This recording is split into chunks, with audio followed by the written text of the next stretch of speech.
Inspired by sound.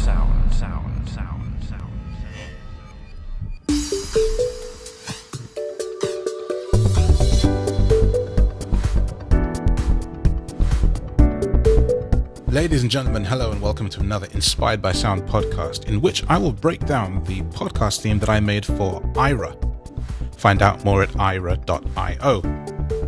I was asked to do this by Jonathan Mosen, whose title I forget, but he asked if I would do this because knew I was a musician, and I had already made a theme similar, well, actually very different, but using the same ringtone that you hear in the background, the melodic 4 tones. And I said, sure, I'd do it. I find it very interesting and see what I could come up with. So I gave it everything, and I thought, you know what, let's make this a really cool and hopefully impressive sounding deal.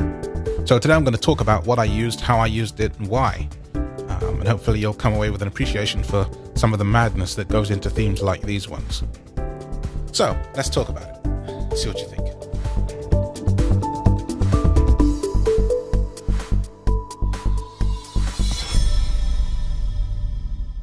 So the first thing to note, of course, is that I needed the Aira ringtone. And if any of you have used Aira before, you'll know that there is a ringtone that you get when you call an Aira agent, as they're called. And I asked Jonathan Mosen to send me that via email, which he did. And this is the tone.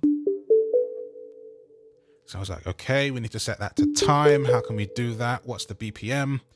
I've changed it to 128, so it's slightly different than if you listen to it in call. And that's why if you were to play this a long time with calling, you would actually find it not quite lined up. But here it is with a metronome. Okay, great. We have 4 notes. Let me get to a piano and I can... yeah, so we've got D, G, A, B, which doesn't spell Aira, but it's hard to spell Aira on piano because we only go from A to G on keys, so it's a bit difficult. But then I thought, okay, we need something that is going to be upbeat, is going to try and sell you a product, is going to sound good and corporate and meaningful. And I kind of pride myself on making such things anyway. So I thought, first of all, we'll have some block chords here with a piano. Very simple. Because my thinking, of course, is that a podcast theme, you're going to be talking over it. So it can't be too interesting, but at the same time, not too boring. And there's a fine line between these two things, by the way. I think it's very hard to get sometimes. I struggle with it occasionally, and I do this for a living. So I needed lots of little, small things to make the one big thing come alive, you know? So we have a piano there. We have this lovely little ARP sound, which plays only occasionally. If I play it along with the Aira theme, you'll hear these two.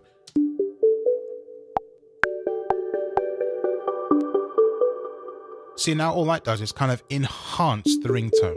Now, you wouldn't want that when you're actually calling, but for a theme like this, just bringing out little bits and pieces at a time gives it some kind of, again, my favorite word, if you've watched any of my previous videos, gravitas. And I do like that word a great deal. See, it's just kind of enhancing it, bringing it out a bit. And as a sound designer as well, you might know I've done sounds for such apps as Blind Square, Twitterific for the Mac, Chicken Nugget when that was around, and recently TW Blue Twitter client for PC. So I do sort of pride myself on hopefully good sound design. I try to pay attention to these things. So that's the one arpeggio sound, which for the curious is from Spectrasonics Omnisphere. And it's a great sound. It does all these big sounds like that. Lovely sounds. And so basing my track, my melodies around those 4 tones, of course, of Aira, I thought, well, I could either start in E minor, like I did once before, or G major. And I thought, it's a podcast theme, let's make it happy. So we start G major, move around the keyboard to E and B and A and all sorts of other things. So that's the first ARP sound we come to. Okay, make sure nothing is soloed. ARP 2 is from Expand 2 from Air Music, and it's completely different.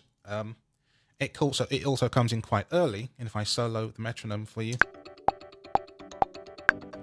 this is a customized sound. The default has timps in it and also an orchestra hit, and I wanted this to be very backgroundy.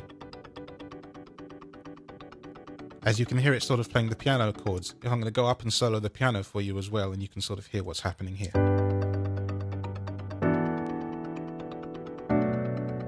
This ticking and stuff that it does in the background will complement the drums, as you'll hear later. Let's add in the...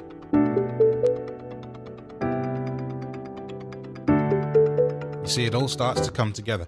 I think I made this over a period, by the way, of about 6 hours, so it was a fairly long process, but it was a very enjoyable one nonetheless.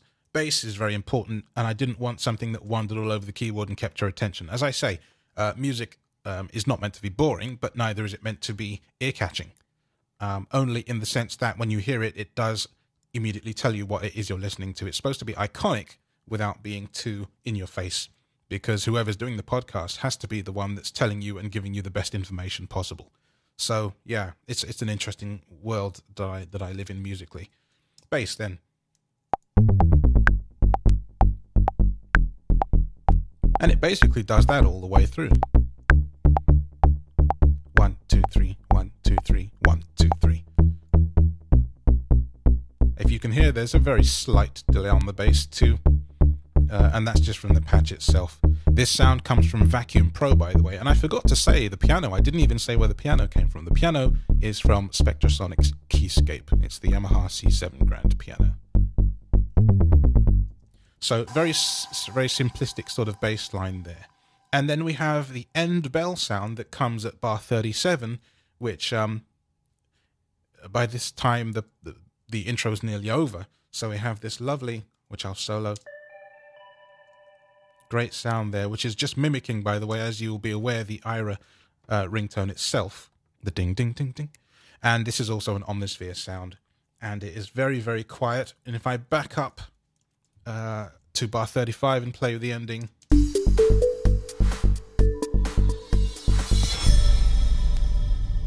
It's kind of like a goodbye and thank you for listening type deal.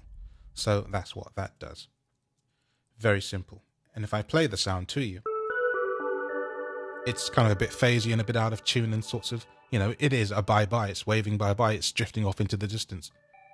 So when I'm making tracks like this, I really try to think very hard about the sounds used and why I would use them and that sort of thing. It's very important to me. So that's all the melodic stuff. And I have what are called in Logic folders. And you can collapse these things into different folders. So if I do that, now I have a melodic folder. And that means that all of the things that are melodic are in one easy track, which means I can mute, solo, pan, move it around, whatever I want to do with it, turn it up and down, send it out somewhere, bring it back in. And now we go to the drums folder. So let's talk about the drums. At bar 19 is something called Rise and Hit from Native Instruments, and it is exactly what it says it is. It's a rise and a hit, and you can separate them into different places, although I can't do that at the moment because I did not unsolo the melodic thing because I'm silly, so pardon me while I do that. I don't know why I didn't do that. I forgot. Oh, there we go. All right, now I can actually show you the thing in question. Bit of a blind moment there. So... Rise and hit. This sound that I've chosen is like this. And as you notice, it kind of Dopplers away as well. And this plays, I think, twice throughout the piece. Once at bar 19 and again later on at 37, I think. So at the 19th position, let's see why it's there. Here's bar 19. It's just the hit, not the rise and hit. So what the keyboard is split into two zones, actually, with these products. Or this product. So there's the rise on one side and the hit. And next to that key on the D, D4, is just the hit. So you'd hold that down as long as you need. As you may have noticed when I let go of the key, it's an instant bye-bye. Absolutely gone. So if I back up to, say, bar 17...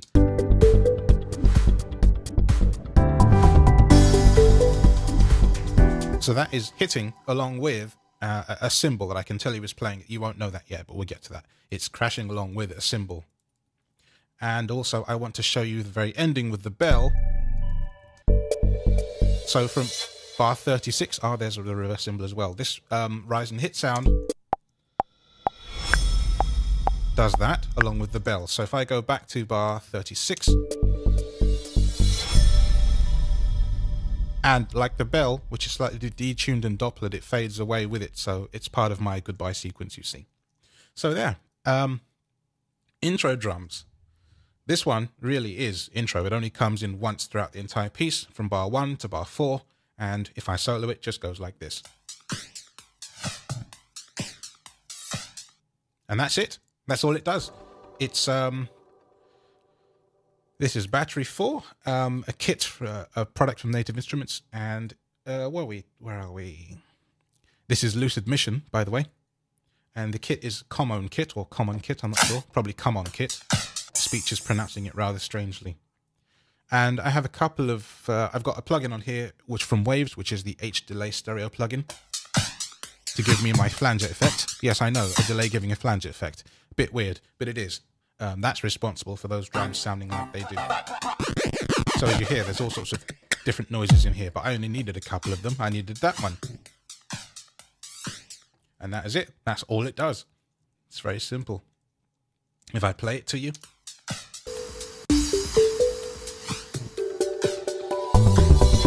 And then off it goes. Very easy.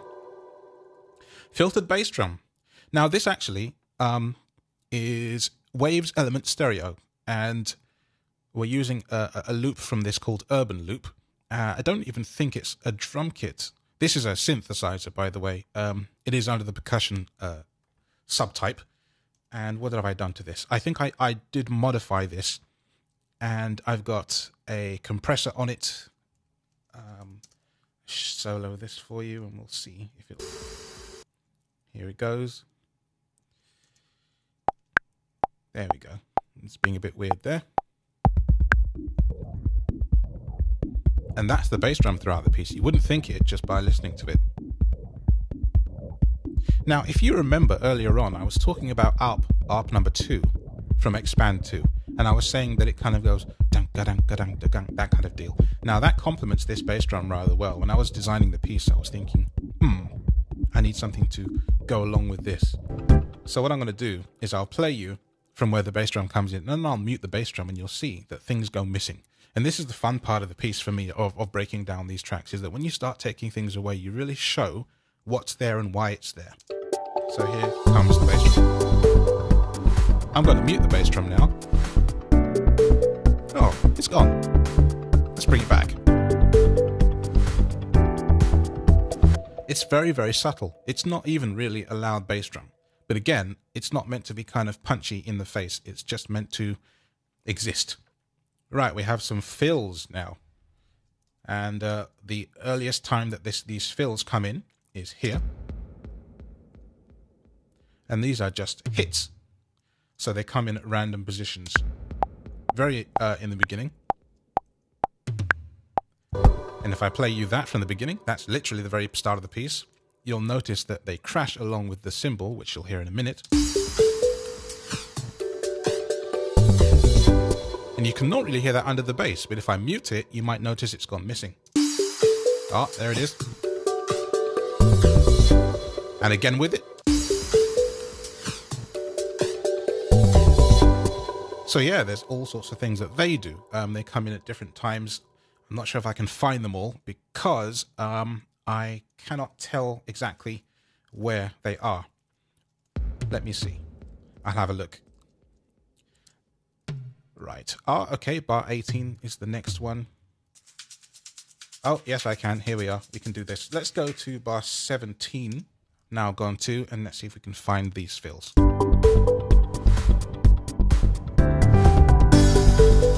All right, let's back up and see if we solo it. 18. Now we can really hear that they've enhanced the drums from this point onwards. So let me unmute. I'll mute the fills, and they take that away. Put them back. So they have actually quite a big part to play in this piece. But yeah, you wouldn't really be able to tell without the breakdown. And this is what I try to do. I believe in synergy, and I believe in all things coming together to sort of like bake a cake in a way. And now we have a drums loop from bar 3. I'll solo that. This fills out the majority of the drums here. Also, I need to go back to the fills track because I forgot to tell you what I'm using. I'm using battery 4 and reverb, reverb stereo, Renaissance reverb from Waves on the fills track. Because these kits are dry by default. And again, what bank are we using here? I need to tell you guys that too, because some of you will be curious about it. It's Lucid Mission again, and the kit is Feel Good Kit. And then we go to the drums loop, again using battery and reverb stereo from Waves, and again battery, and again Lucid Mission. So obviously I really relied heavily on Lucid Mission to make this one. Loop machine kit. So it's basically a whole bunch of loops. And as you hear, the reverb is just hanging out there in the background, subtly doing what it does. So let's see what this does. Unsoloed, muted. So there's quite a bit going on there. And I wanted this sort of reverse idea because I kind of like reverses in things whenever I can. I don't know why, I just always have. It's one of those things. Next we move on to the hats track, hi-hats, which does this. Very simple. It's just coming in between time. And what have we got here? We've got battery again, and oh, I'm in the wrong place. Hold on. You wouldn't guess it, but it's Lucid Mission, and it's called Boast Kit or Boust Kit. I'm not sure. Speech is pronouncing that really weirdly. And there's a delay on this, Replica XT from Native Instruments. So there's, when I play a sound, you can hear the delay there. Now, which key did I use for my hi-hats? Ah, that one. There we go. And there's a cymbal with a great big reverb on it too, and that is, the reverb is built into the kit. So I didn't have to affect that in any way, that's just part and parcel. So from the beginning, right from the beginning, this comes in. Let me play it from the beginning without solo and metronome. Stop, and if I mute that, see, very important. And the last track in here, the very last track, is a reverse track. And what are we using here? Should we guess Lucid Mission? I think we probably should at this point. The kit is called Kronos Kit, and the bank, Lucid Mission. Again, yep. No surprise there. Guitar rig for the effect on this one. And where's the reverse? So the guitar rig seems to be adding some nice flanging and a delay at the same time, which is rather cool. And if I solo and play this from the beginning, solo and play from the beginning, failure. There we go. And if I do the same without it, and again muted,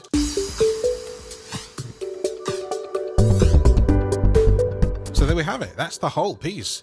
And now I show you something rather fun. What I'm going to do is I've basically collapsed all the folders, so I've folded them up into 2 tracks, which means that the whole project is a lot smaller to look at, only 2 tracks instead of the, how many tracks are in here? 15 tracks to make this piece up, by the way. So now I have track 1 with all the melodic stuff, and what it says is track 8, because it gives me the track numbers, even though the tracks themselves are hidden behind the folders. So track 1 is melodic, track 8 is drums. So now what I can do is mute all of the drums in one go and show you the melodic stuff only, like this. It's very weird.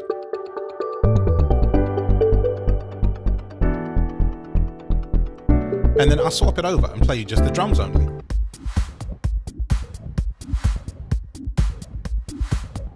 You see how it all comes together? I'll swap back.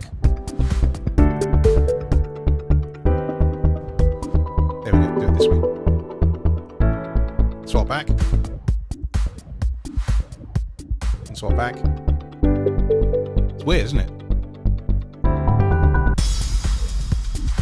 There's a nice big boom. So if I go back to bar 17, you can hear the rise and hit and all the things coming in, and the fills that we talked about, and everything's just coming together finally. Here we go.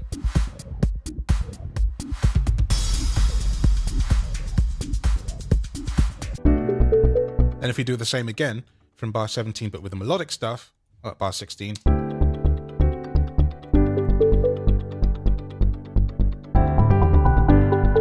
there we have it. Crazy. Now, just for a bit of fun, let me... oh no, I can't. I was going to try and do a thing where we pan one hard left and one hard right for a bit of a laugh. But it's not going to allow me to do that, which is really boring. I thought it might. And then you get a real feel for how it all joins up and goes crazy. But never mind. I'll try to do that in another video. But there we have it. Let me just play you the drums from the beginning, because you heard the melodic stuff from the beginning. There we go.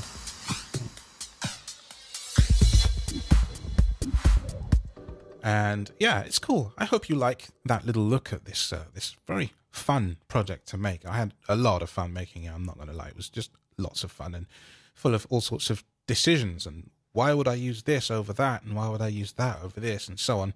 But that is the way that these things go down. So I'll play it one more time and I'll leave you alone. But I'd like to thank you for listening and staying with me the whole way through if you did.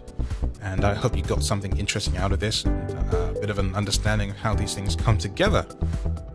Anyway, go find the Aira podcast online. Go to aira.io, AIRA.io, and have a look for the upcoming Aira podcast. There's a trailer already, but by the time you hear, watch, see this, there might already be a podcast episode up. I don't know. For those interested, I am recording this on the 23rd of January 2019. And I heard the trailer for it this morning. I was quite excited because Jonathan did a good job at making it so that the ending lined up with the other parts, and it all sounded rather nice, I thought. So it's nearly time for me to go. Please like, subscribe and share to the YouTube channel, and I'll see you again in the future for another Inspired by Sound video. Thanks for listening, watching and enjoying, hopefully. Bye bye.